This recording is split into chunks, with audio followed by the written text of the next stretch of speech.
সেদিন TikTok video scroll করতে করতে মাহি মেক্স ভাইয়ের আইডিতে আমি একটা ডেজার্ট রেসিপি পাই, যেটার জন্য মাত্র 2টা ইনগ্রিডিয়েন্টস দরকার। তো এত ইজি একটা রেসিপি ভাবলাম আজকে আমি ট্রাই করি। তো এর জন্য আমার 3 কাপ ভ্যানিলা আইসক্রিম লাগবে। আইসক্রিমটা সম্পূর্ণ গলে যাওয়ার আগ পর্যন্ত আমি এটা ভালোভাবে স্ম্যাশ করে নিব। আমি কিন্তু এখনও গ্যাস অন করি নাই। দেন ভালোভাবে আইসক্রিমটা গলে যাওয়ার পর এখানে আমরা 2টা ডিমের কুসুম অ্যাড করব। শুধুমাত্র কুসুমটাই লাগবে, সাদা অংশটা লাগবে না। তো ডিমের 2টা কুসুম আমরা এই আইসক্রিমটার সাথে ভালোভাবে মিশিয়ে নিব। এখনও আমি গ্যাস চুলাটা অন করি নাই। যখন ডিমগুলো একদম মিশে যাবে আইসক্রিমের সাথে তখনই আমি গ্যাসের চুলাটা অন করব। তো এক পর্যায়ে ডিমগুলো একদম মিশে যাবে আইসক্রিমের সাথে। তো দেন আমরা 2-3 মিনিটের মতো এটাকে রান্না করব।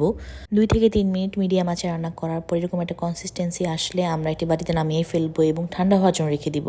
নর্মালি ক্রিম রোলের রেসিপিতে এটাকে ফ্রিজে প্রায় 1 ঘন্টার মতো ঠান্ডা করার পর উপরে কিছু চিনি দিয়ে একটা টর্চ দিয়ে বার্ন করা হয়, কিন্তু যেহেতু আমার কাছে টর্চ ছিল না তো আমি ভাবলাম কিছু ক্যারামেল অ্যাড করব।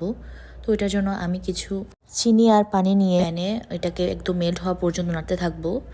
আর আমার এখানে ক্যারামেলটা অনেক অল্প হয়ে গিয়েছিল, কারণ আমি পরিমাণটা ঠিক বুঝি নাই। আর অবশ্যই এটা একবার গ্যাসটা অন করার পর কিন্তু আর কোনো চামচ দিয়ে নাড়া যাবে না, তাহলে কিন্তু এটা একদম ক্রিস্টালাইজ হয়ে যাবে। দেন ক্যারামেলটা একটু ব্রাউনিশ কালার আসলে এটা আমরা রেখে দিব রেফ্রিজারেটরে 1 ঘন্টা পর্যন্ত।